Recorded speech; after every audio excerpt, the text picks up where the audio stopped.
போராட்டம் மொழி முக்கியங்க. மொழி அவசியம்.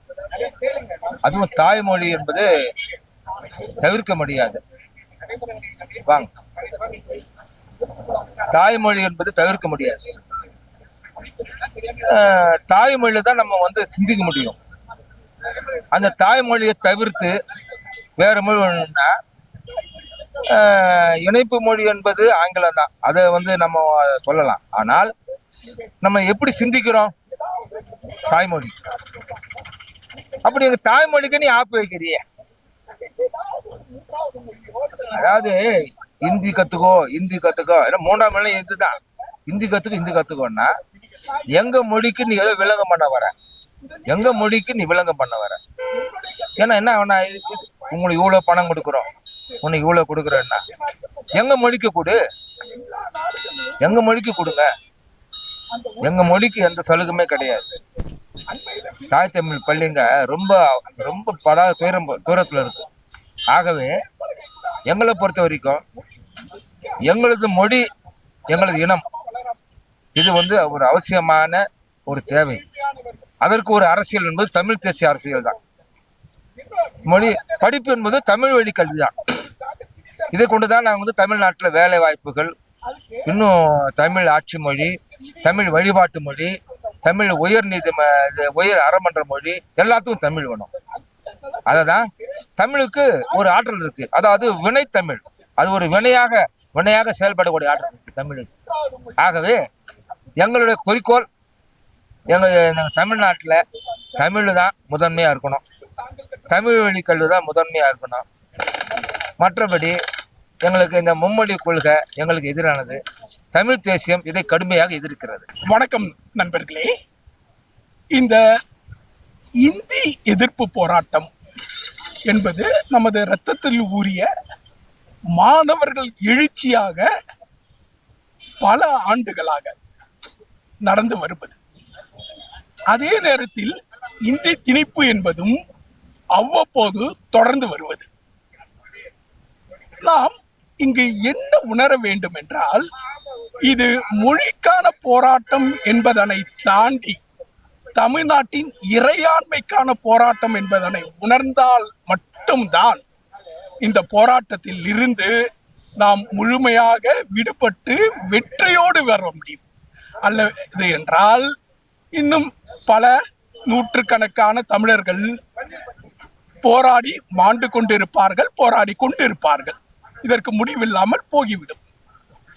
இப்போது இந்தியா என்ற ஒரு நாடு உருவாகி இருக்கிறது என்றால், அந்த நாடு உருவாவதற்கு பல பல ஆயிரம் ஆண்டுகளுக்கு முன்பே நாம் நாடு கண்டவர்கள்.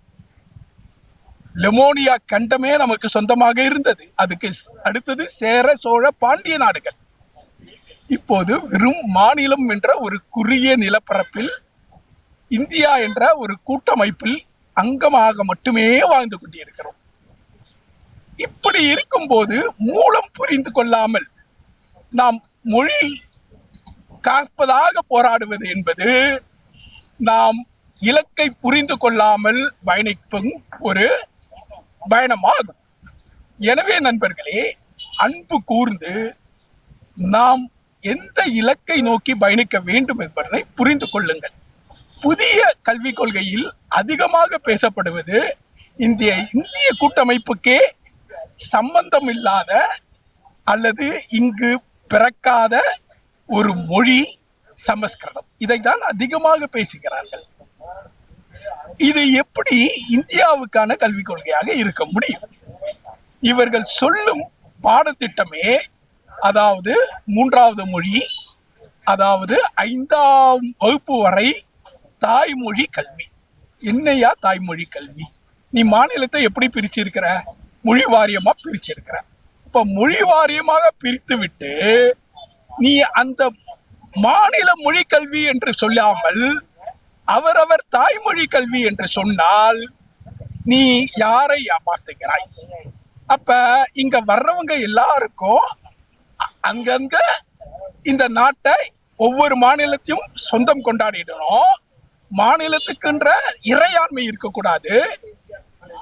உரிமை இருக்கக்கூடாது. மக்களை முழுசா இந்தியான்ற ஒரு கட்டமைப்புல அவங்களுடைய அடையாளம் இல்லாம, அவங்களுடைய பண்பாடு இல்லாம மொத்தமா ஆண்டுடணும். இதுதான் திட்டம், வேற ஒண்ணுமே இல்லை. இது சாத்தியமா? அங்கங்க தாய்மொழி கல்வினா சாத்தியமா? ஒரு இடத்துல ஒரு 10 மொழி தாய்மொழியா கொண்டவர்கள் இருக்காம இந்த தமிழ்நாடு பூரா சொல்லலாம்.